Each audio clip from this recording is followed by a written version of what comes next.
Hi guys, welcome back to our channel. Super happy to see everyone here. Guys, for today's episode, I'm going to show to you what fits inside my Louis Vuitton Alma PM. And guys, the most exciting part for today's episode, we are going to partner with ZOOMONI. So finally, yes, thank you ZOOMONI for sponsoring this episode. I'm going to share to you what fits inside this Alma PM using these very beautiful organizers. Hope you stay tuned and watch until the end of our episode. Hi guys, Ron here, Looking Budgetarian Fashionista.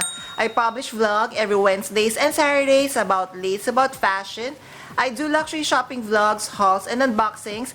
I also do bag reviews and provide styling tips. I'm inviting you all to please join our ever-growing fam. There's a cute little icon here.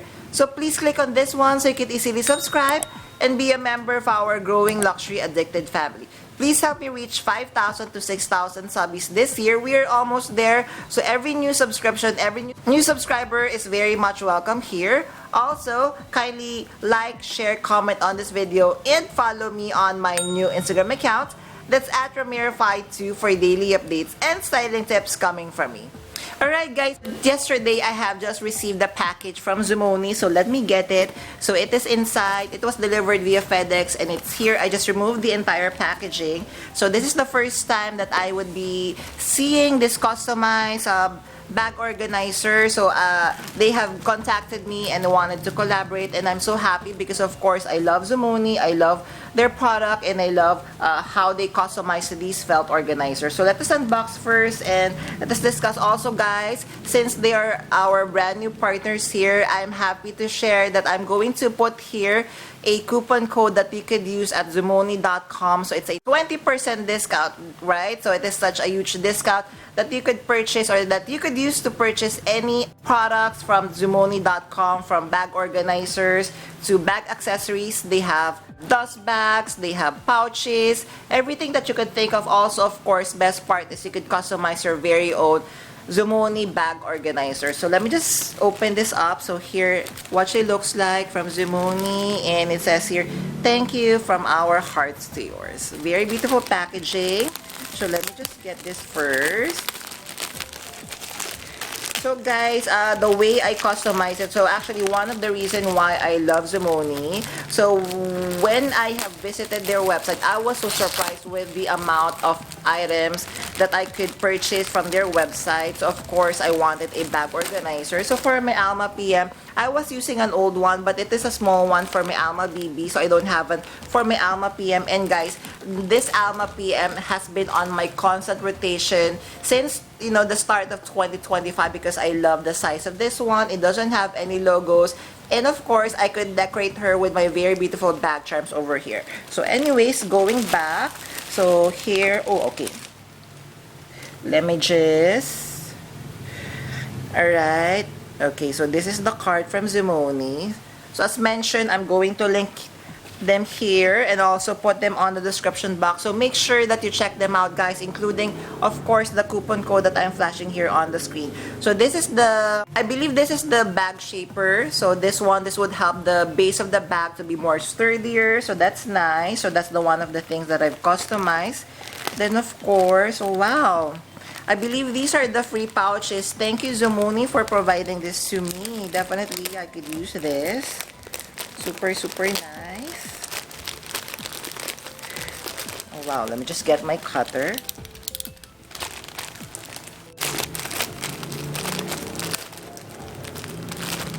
Oh, these are cute. So we have like regular size, we have like medium size, and we have the smallest sizes. These are so nice. Wow.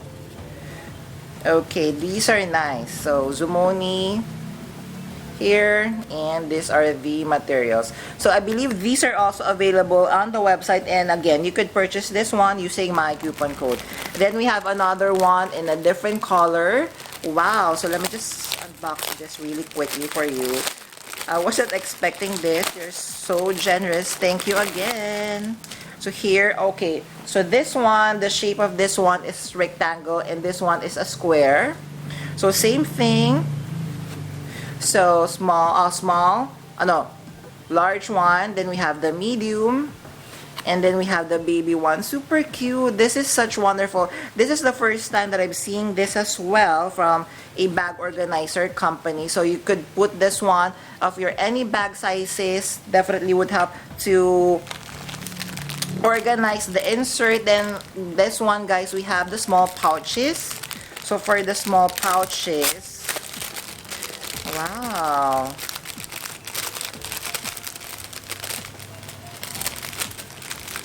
So for the small pouches, so we have 1, 2, 3, and 4. Super nice. So you could use this for anything that you wish. So I believe you could also customize the colors for this one. And it also comes in this color, the orange color. Super nice. Thank you. I really, really love this. As in, I could definitely use everything here. So this is the what I ordered from ZOOMONI. So this is a customized bag insert. Wow, super nice, super nice. And what I love, so I've chosen the color, I've chosen the material, I've chosen the thickness, and I've chosen the add-on. So like for example, I added this. I added the bottle, or a place where I could insert a bottle. I've added pockets. I've added a zipper. Wow. And I believe their bags are hand-sewn and of course customized to the way you like it. Thank you so much. Now let us use this and see how much I could fit inside this bag organizer. Alright, so let me share it to you how much I could fit inside my Alma PM. Of course, using the very beautiful ZOOMONI Bag Organizer. So I have customized my bag. So we're going to do this backwards. I have already put inside all the things that I carry on a daily basis, especially like for example, a whole day event, a whole day shopping event. So these are the things that I would normally bring with me. So as you can see, I have customized my bag organizer with a custom base shaper, and to be honest, this is very heavy, but I do not see any slouching at the base of my bag, which I really, really love because of course, luxury bags, we really do have to protect them. So this is the inside, guys, as you can see. It's packed, but definitely I could still fit more stuff inside. So I have used my bag organizer, and I have used one of the square or the rectangular inserts here so that I could organize it more. So let us do a reveal of what I put inside my bag. So this one, of course, this is a necessity here for me. So I have my trustworthy umbrella, so that one. Then of course this one, guys, I love my hand fan. This one, I love it. So definitely if I could bring this with me in my bag, this is coming with me. And then of course I have 2 pouches whenever I'm carrying big bag. So I have a bigger pouch. So this bigger pouch will hold everything that I need, all the junk that I need extra. So from medicine, wet tissue, lipstick, perfume, candy, mints, everything would be here. And then of course I have a smaller pouch. So this smaller pouch normally I would be carrying if I would be using a smaller bag, but anyway, this goes with me anywhere. So what's inside here, so I have strong mint, perfume, a little bit of medicine, my Charlotte Tilbury lipstick, of course I have a face mask, oil control film, and of course my compact face powder. Definitely it's a must. And this one I don't really bring, but I'm just wanted to show you how much I could fit inside this bag. So this Dolce & Gabbana perfume, so it's a little bit smaller. So if you have something smaller, definitely you could bring it with you. And then of course I have here sunglasses. So this is from Burberry. So actually, if you have hard case sunglasses, you could also fit inside your bag using the bag organizer. So this is the sunglasses from Burberry. So let me just put it here. And then of course, let me just do a reveal. So this is the smaller, the medium size of the rectangular pouch that I mentioned earlier. So I have put it inside the organizer. It would hold, I want to use this one to hold my card holder. So this is from Coach. So all of my cards would be here, and some bills, and of course my phone. So as you can see, there are more space. Normally I would be carrying 2 phones and of course a power bank, which would still fit in. And guys, just look how the bag organizer looks inside this very beautiful Alma PM. Sorry. Alma PM, and I have customized this one wherein I could just attach the key Of course, it would be easier for me if I would just be attaching my keys over there and I would not be losing stuff inside. And of course, this bag organizer has some side pockets, and it has like for more security. If for example, you want more cards, credit cards to bring with you, there is a zipper that I have customized again for myself. So what do you think of how much I could fit inside my Louis Vuitton Alma PM? There, so guys, what do you think of our episode for today?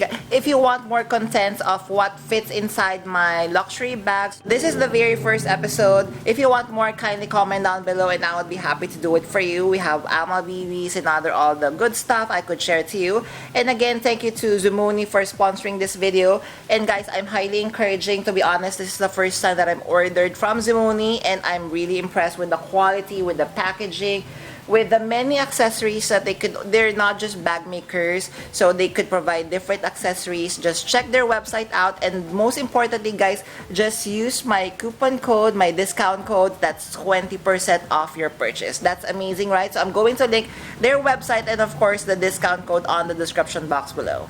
There, did you enjoy our episode for today? If you have stayed until this part of this vlog, kindly leave me a smiley emoji. I would really appreciate it. Thank you! Before we end our episode for today, I'm inviting you all to please join our ever-growing fam. There's a cute little icon here, so please click on this one so you can easily subscribe and be a member of our growing luxury addicted family. Please help me reach 5,000 to 6,000 subs this year. Also, kindly like, share, comment on this video, and follow me on my new Instagram account. That's at Ramiro52 for daily updates and styling tips coming from me. A million thank you for staying with me in today's episode. I'm going to leave a couple of videos here for you to check out. Please stay safe. I'm going to see each and every one of you soon. Bye!